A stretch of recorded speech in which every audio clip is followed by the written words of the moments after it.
সবাইকে স্বাগত জানাচ্ছি। আমি ফিরোজ তোহা। শুরুতেই সংবাদ শিরোনাম।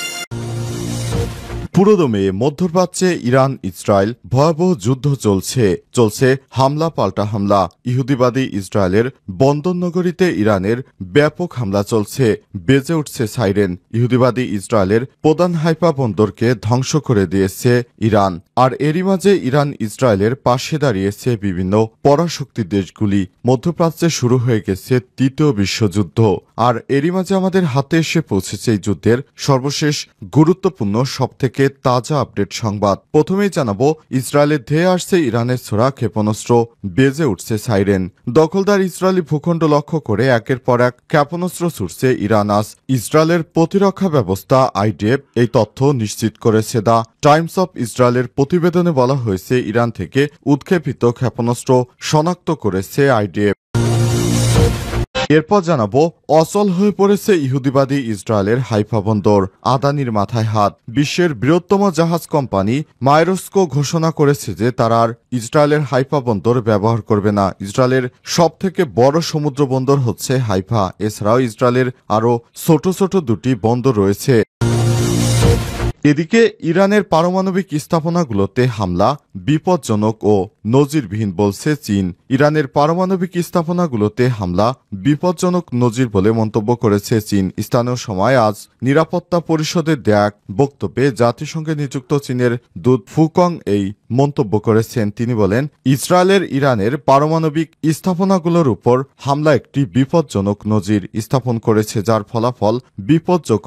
পুরো এলাকা জুড়ে পরিস্থিতি আরও অবনতির দিকে যাওয়ার আগে ইসরায়েল যত দ্রুত সম্ভব অস্ত্রবিরতি ঘোষণা করা উচিত। জানাবো, যুক্তরাষ্ট্র জার্মানি থেকে অস্ত্র নিয়ে ইসরায়েলে পৌঁছেছে 14টি কার্গো বিমান। ইহুদিবাদী ইসরায়েলকে সহায়তা করছে তার পশ্চিমা বাবারা।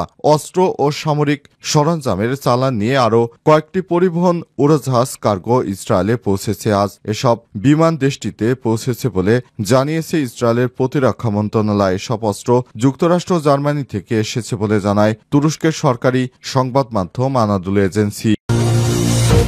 এবং সর্বশেষ জানাবো, সরকারকে চাপে রাখতেই পুশিন করছে ভারত, অভিযোগ মির্জা ফখরুলের। প্রতিবেশী ভারত বাংলাদেশ সরকারকে চাপে রাখতেই পুশিন করছে বলে মন্তব্য করেছেন বিএনপির মহাসচিব মির্জা ফখরুল ইসলাম। তিনি বলেন, কি একটা বিব্রতকর অবস্থা যে অন্য দেশের নাগরিক জোর করে বাংলাদেশের অভ্যন্তরীণে ঢুকে দেয়া হচ্ছে। প্রিয় দর্শক, এতক্ষণ শুনছিলেন সংবাদ শিরোনাম, এবারে বিস্তারিত। তবে তার আগে বন্ধুরা, অনুরোধ থাকবে এই সংবাদটিতে একটি লাইক দিন।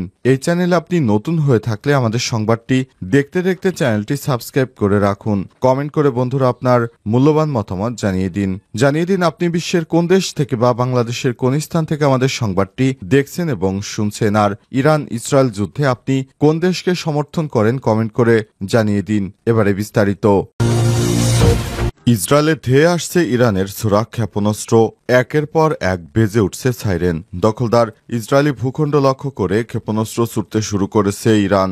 আজ বাংলাদেশ সময় ভোর 6টার পর থেকে এই ক্ষেপণাস্ত্র হামলা শুরু করেছে। আবার নতুন ধাপে একের পর এক ব্যাপক ক্ষেপণাস্ত্রে ধ্বংসযজ্ঞ চালাচ্ছে ইরান। ইরানের এক একটি ক্ষেপণাস্ত্রে ইহুদিবাদী ইসরায়েলের বিভিন্ন গুরুত্বপূর্ণ সামরিক স্থাপনা ধ্বংস হয়ে যাচ্ছে। দ্য টাইমস অফ ইসরায়েলের এক প্রতিবেদনে বলা হয়েছে, ইরান থেকে উৎক্ষেপিত ক্ষেপণাস্ত্র শনাক্ত করেছে ইসরায়েলের সেনাবাহিনী আইডিএফ। ইতিমধ্যেই ইসরায়েলিদের নিরাপদ আশ্রয়ে যেতে বলার পাশাপাশি প্রতিরোধমূলক ব্যবস্থা নিতে সতর্ক করেছে তারা। প্রতিবেদনে আরো বলা হয়েছে যে সব এলাকায় ক্ষেপণাস্ত্র আঘাত হানতে পারে বলে ধারণা করা হচ্ছে, সেখানে ইতিমধ্যেই সাইরেন বাজতে শুরু করেছে। তবে ইরান থেকে ঠিক কতটি ক্ষেপণাস্ত্র ছোড়া হয়েছে এবং ইসরায়েল কোথায় কোথায় এগুলো আঘাত হানতে পারে এ বিষয়ে তাৎক্ষণিকভাবে কিছুই জানা যায়নি। এদিকে নিজেদের ভূখণ্ডে দখলদার ইসরায়েলি বাহিনীর আগ্রাসন বন্ধ হলে কূটনৈতিক আলোচনা বিবেচনার কথা জানিয়েছে ইরান। জেনেভায় ফ্রান্স,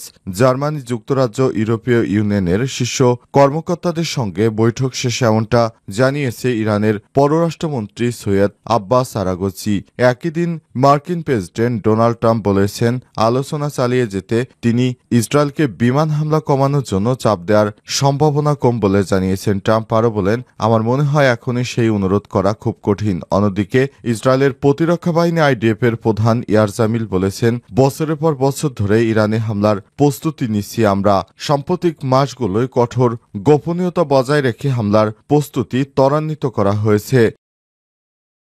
অচল হয়ে পড়েছে ইসরায়েলের হাইফা বন্দর, আদানির মাথায় হাত। বিশ্বের বৃহত্তম জাহাজ কোম্পানি মায়েরস্কো ঘোষণা দিয়েছে যে তারা আর ইসরায়েলের হাইফা বন্দর ব্যবহার করবে না। ইসরায়েলের সবচেয়ে বড় সমুদ্র বন্দর হচ্ছে হাইফা।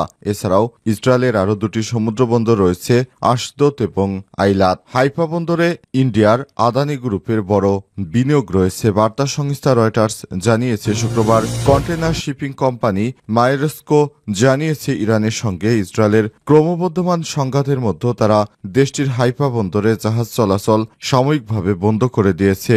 ডেনিশ কোম্পানিটি জানিয়েছে এই অঞ্চলে তাদের নির্ধারিত কার্যক্রমে আর কোনো ব্যাঘাত ঘটেনি।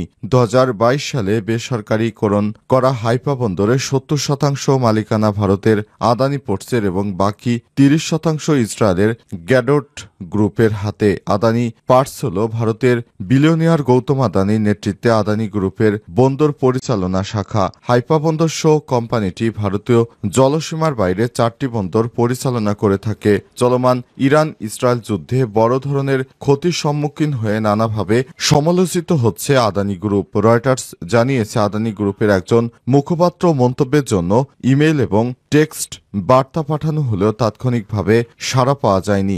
ইসরায়েল গত শুক্রবার থেকে ইরানে হামলা চালিয়ে আসছে। তেহরানকে পারমাণবিক অস্ত্র তৈরি থেকে বিরত রাখার প্রচেষ্টার অংশ হিসেবে এই হামলা বলে যুক্তি দেখিয়েছে মধ্যপ্রাচ্যের দখলদার খ্যাতি পাওয়া ইসরায়েল। নেতানিয়াহু সরকারের এমন হঠকারিতার জবাবে পাল্টা হামলা চালাচ্ছে ইরান। একই সঙ্গে পরমাণু অস্ত্র তৈরির পরিকল্পনা সংক্রান্ত ইসরায়েল ও যুক্তরাষ্ট্রের অভিযোগ প্রত্যাখ্যান করেছে তেহরান। আজ ইরানের ইসলামী বিপ্লবী গার্ড বাহিনী জানিয়েছে তারা হাইফা এবং তেল আবিবে ইসরায়েলের প্রতিরক্ষা শিল্পের সঙ্গে যুক্ত সামরিক শিল্প স্থাপনাগুলোতে সম্মিলিত ক্ষেপণাস্ত্র এবং ড্রোন হামলা চালিয়েছে। বিশ্লেষকরা বলছেন ইরান সম্ভবত পরিকল্পিতভাবে হাইফায় আঘাত হানছে, যার ফলে ইসরায়েলের হাইফা বন্দর এখন এই ধ্বংসের দ্বার প্রান্তে এসে দাঁড়িয়েছে।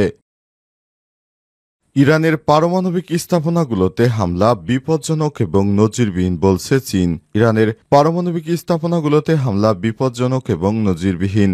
স্থানীয় সময় আজ জাতিসংঘের নিরাপত্তা পরিষদে দেয়া এক বক্তব্যে জাতিসংঘে নিযুক্ত চীনের দূত ফুং কং এই মন্তব্য করেছেন। তিনি আরও বলেন, ইসরায়েলের ইরানের পারমাণবিক স্থাপনাগুলোর উপর হামলা একটি বিপজ্জনক নজির স্থাপন করেছে, যার ফলে বিপর্যয়কর হতে পারে পরিস্থিতি আরও অবনতির দিকে যাওয়ার আগে ইসরায়েলের যত দ্রুত সম্ভব অস্ত্র বিরতি ঘোষণা করা উচিত। চীনের দূত আরও বলেছেন, পারমাণবিক ইস্যুটি অবশ্যই সংলাপ এবং আলোচনার পথে ফিরে আনা প্রয়োজন। এদিকে ইরানের আবাসিক ভবনে হামলা চালিয়েছে দখলদার ইসরায়েলি বাহিনী। আজ ভোরে চালানো এই হামলায় 2 জন নিহত হয়েছে। এদের মধ্যে 16 বছর বয়সী এক কিশোরও রয়েছে। এই ঘটনায় আহত হয়েছে আরও 4 জন। ইরানের রাষ্ট্রীয় মিডিয়ার বরাতে মার্কিন সংবাদ মাধ্যম CNN বলছে, ইসরায়েলের হামলায় 2 জন নিহত হয়েছে। এদের মধ্যে 16 বছর বয়সী এবং আরও বেশ 4 জন গুরুতর আহত হয়েছে। আহতদেরকে হাসপাতালে স্থানান্তর করা হয়েছে। তবে কাকে লক্ষ্য করে ওই হামলা চালানো হয়েছে সেটা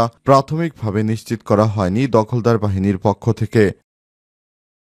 সরকারকে চাপে রাখতেই পুশিন করছে ভারত, বললেন মির্জা ফখরুল। প্রতিবেশী ভারত বাংলাদেশ সরকারকে চাপে রাখতেই পুশিন করছে বলে মন্তব্য করেছেন বিএনপির মহাসচিব মির্জা ফখরুল ইসলাম।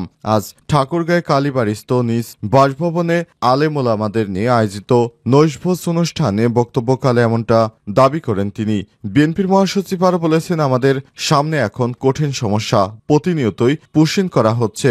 ভারত থেকে জনগণ নিয়ে এসে জোর করে আমাদের দেশে ঢুকে দেয়া হচ্ছে। মির্জা ফখরুল আরও বলেছেন, এতদিন এগুলো ভারত করেনি, যেহেতু আওয়ামী লীগ সরকারকে উৎখাত করা হয়েছে এবং হাসিনা ভারতে আশ্রয় নিয়েছে, তাই তারা এসব শুরু করেছে। তারা আমাদের উপর প্র্যাকটিস চাপ তৈরি করার জন্য বাংলাদেশের বিভিন্ন সীমান্ত দিয়ে পুশিন করছে।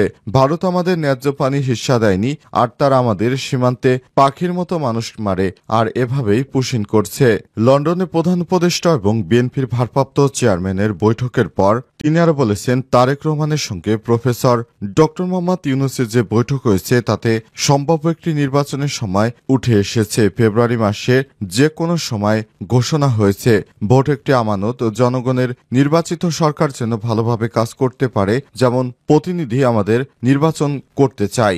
বিএনপির মহাসচিব আরো বলেছেন, আওয়ামী সরকার আমলে সারা বাংলাদেশে জঙ্গি নাটক সাজানো হয়েছে। র্যাবের লোকদের মাধ্যমে জঙ্গি মতবাদ দিয়ে সরাসরি এতিম ছেলেদের নিয়ে গিয়ে তাদের হাতে লিফলেট দিয়ে তাদের হত্যা করছে। এসব ঘটনা বিগত আওয়ামী লীগ সরকারে একটি নয়, হাজারটি ঘটিয়েছে। দেশে বিভাজন সৃষ্টির পায়তারা চলছে জানিয়ে তিনি আর বলেছেন, ইতিমধ্যেই আমাদের দেশের শত্রুরা, ইসলামের শত্রুরা নানা প্রোপাগান্ডা ছড়িয়ে আমাদের মধ্যে বিভাজন সৃষ্টির চেষ্টা করছে। সোশ্যাল মিডিয়ার মাধ্যমে তারা এমনটা করেছে। এসব মিডিয়ার মাধ্যমে এমন তথ্য দেয়া হয় যাতে জাতির মধ্যে বিভেদ তৈরি হয়। সবাইকে সতর্ক থাকার আহ্বান জানান বিএনপির মহাসচিব মির্জা ফখরুল ইসলাম।